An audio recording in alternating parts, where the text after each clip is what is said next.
Bangladeshi students क्यों सड़कों पर निकलकर अपनी जान की परवाह किए बगैर गवर्नमेंट के खिलाफ प्रोटेस्ट कर गई, जो उस वक्त फ्रीडम फाइटर थे, मतलब जो पाकिस्तान के खिलाफ बांग्लादेश की आज़ादी की जंग में लड़े थे। ये कोटा सिस्टम उनको दिया जाने वाला था और काफ़ी गवर्नमेंट्स आती गई और ये सिस्टम ऐसे ही चलता रहा। पहली बार 2018 में बांग्लादेशी स्टूडेंट्स सड़कों पर निकल आए और प्रोटेस्ट किया गवर्नमेंट के खिलाफ। उस वक्त भी ऐसा ही जुल्म और सितम सहकर इसी स्टूडेंट्स ने प्रोटेस्ट किया था और इस प्रोटेस्ट को जारी रखा था। लेकिन उस वक्त 2018 में शेख हसीना वाजिद जो पीएम थी बांग्लादेश की, उसने ये रिजर्वेशन कोटा सिस्टम खत्म करवा दिया और फिर जॉब्स जो थी वो मेरिट पर दी जाने लगी। लेकिन 1-2 साल के बाद ये सिस्टम कोर्ट के कहने पर फिर से लागू कर दिया गया और वो फिर से वैसा ही system 30% reservation quota for the freedom fighters उनको मिलने लगा।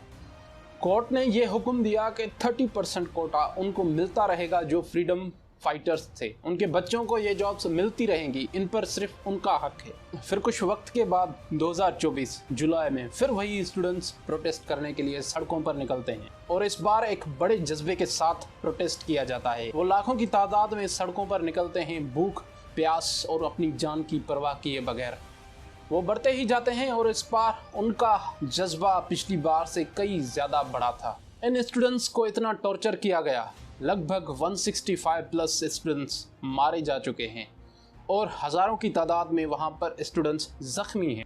और बांग्लादेशी गवर्नमेंट इस बार कहर बनकर उन स्टूडेंट्स के खिलाफ मैदान में उतर गई है। बांग्लादेशी गवर्नमेंट इस बार ना सिर्फ स्टूडेंट्स के खिलाफ दीवार, लेकिन उनके खिलाफ एक जालिम शिकारी बनकर खड़ी है।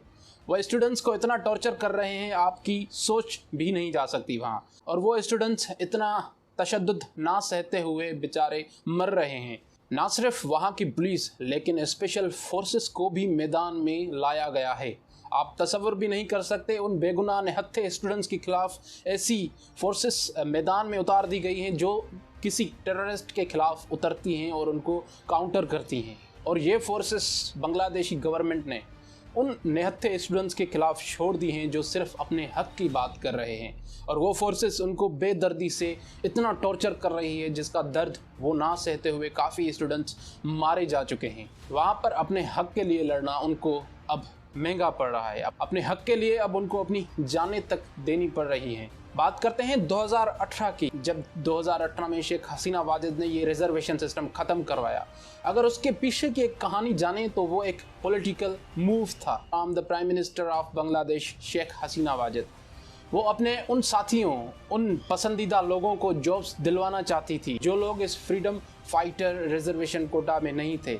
सिर्फ इसी वजह से उसने 2018 में ये रिजर्वेशन ख़त्म करवाया और अपने तमाम उन पसंदीदा लोगों को जॉब्स दिलवाई जो उस वक्त इस कोटा के अहल नहीं थे और वो जॉब्स नहीं ले सकते थे। अपना मुफाद पूरा होने के बाद फिर से उसी शेख हसीना वाजिद ने वो रिजर्वेशन सिस्टम कोर्ट की मदद से अप्रूव करवाया और उसको फिर से कंट्री में कॉन्स्टिट्यूशन के तौर पर लाया गया। यहाँ पे एक सवाल और उठता है कि ये जो फ्रीडम फाइटर कोटा सिस्टम है, ये सिर्फ उन लोगों के लिए था जो वहाँ पर जंग लड़े थे।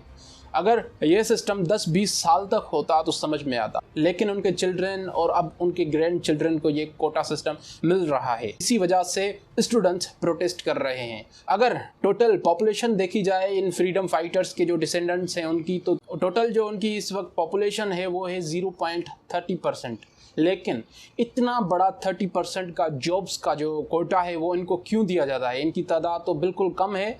तो इसके पीछे भी यही शेख हसीना वाजिद का ग्रेट माइंड है जो वो इस्तेमाल करती है। वो अपने जो पसंदीदा लोग हैं जिनकी वजह से ये अब तक प्राइम मिनिस्टर बनती रही है, वो उनको सर्टिफिकेट देती है, फ्रीडम फाइटर का स्टेटस देती है और वो जॉब्स उनको दे देती है, जिस वजह से वो उसको अब तक वोट करते हैं वो लगातार प्राइम मिनिस्टर बनती रही है बांग्लादेश की। तो अगर मैं अपने दिल की बात कहूँ तो ये स्टूडेंट्स अपने हक के लिए जो लड़ रहे हैं वो बिल्कुल ठीक है।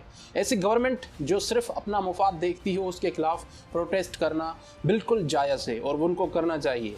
अगर 1-2 कुर्बानियाँ नहीं होंगी तो उनको वो फल कहाँ से मिलेगा जिसके लिए वो लड़ रहे हैं। अगर उनकी कुर्बानियाँ गई हैं तो मैं उम्मीद करता हूँ ये ज़ाया ना जाएं और वो उनको अपना हक मिले और ये रिजर्वेशन और ये शेख हसीना वाजिद इनसे इनकी जान छूट जाए। और ये सिस्टम ना सिर्फ बांग्लादेश का लेकिन तकरीबन बहुत सारी कंट्रीज़ का है, हमारी कंट्री पाकिस्तान का भी है। यहाँ पर भी ऐसे ही कुछ पॉलिटिशियंस आते हैं जो अपनी घटिया पॉलिसीज लाते हैं, जिनकी वजह से वो लोग जो मेरिट के लिए अपनी पूरी ज़िंदगी स्टडी में लगा देते हैं, लेकिन उन घटिया पॉलिटिशियंस की बेकार पॉलिसीज़ की वजह से वो सुसाइड करने पर मजबूर हो जाते हैं। वहाँ पर वो पूरी ज़िंदगी पढ़ते रहते हैं, लेकिन आखिर में कोई ऐसा बंदा आ जाता है जो इनका हक खा जाता है। वो अपना सोर्स लगाकर उनकी जॉब, उनका हक ले जाता है एक पॉलिटिशियन के सोर्स पर, लेकिन उन गरीब स्टूडेंट्स को जॉब्स नहीं मिलती जो मेहनत करते हैं दिन रात, और उनके माँ बाप उनको इसी उम्मीद में पढ़ाते रहते हैं कि एक दिन हमारा बच्चा बड़ा होकर कुछ ना कुछ बनेगा। उम्मीद करता हूं कि हमारे यहाँ भी कभी ऐसा शऊर पैदा होगा और हमारे स्टूडेंट्स भी सड़कों पर आएंगे और अपने हक के लिए आवाज़ उठाएंगे, और वो भी एक दिन कामयाब होंगे और अपने हक को हासिल करेंगे और इस पूरे मुल्क में मेरिट होगी। दुआ करता हूं ये सिस्टम खत्म होगा और एक दिन हमारे यहाँ भी एक ऐसा रेजोल्यूशन आएगा जिसमें सारे स्टूडेंट्स अपना हक ले सकेंगे। वो गरीब का बच्चा जिसके माँ बाप ये ख्वाब देखते रहते हैं कि एक दिन मेरा बच्चा बड़ा होकर कुछ ना कुछ बनेगा, और इंशाल्लाह वो दिन आएगा जब उस गरीब का बेटा एक अफसर बनेगा और अपने माँ बाप और अपनी कम्युनिटी और अपनी कंट्री के लिए कुछ कर सकेगा। उम्मीद करता हूँ कि मेरा ये वीडियो आपको पसंद आया होगा। इस वीडियो को लाइक, शेयर और मेरे चैनल को सब्सक्राइब करें। थैंक्स। फिर मिलते हैं किसी और वीडियो में, तब तक के लिए अल्लाह हाफ़िज़।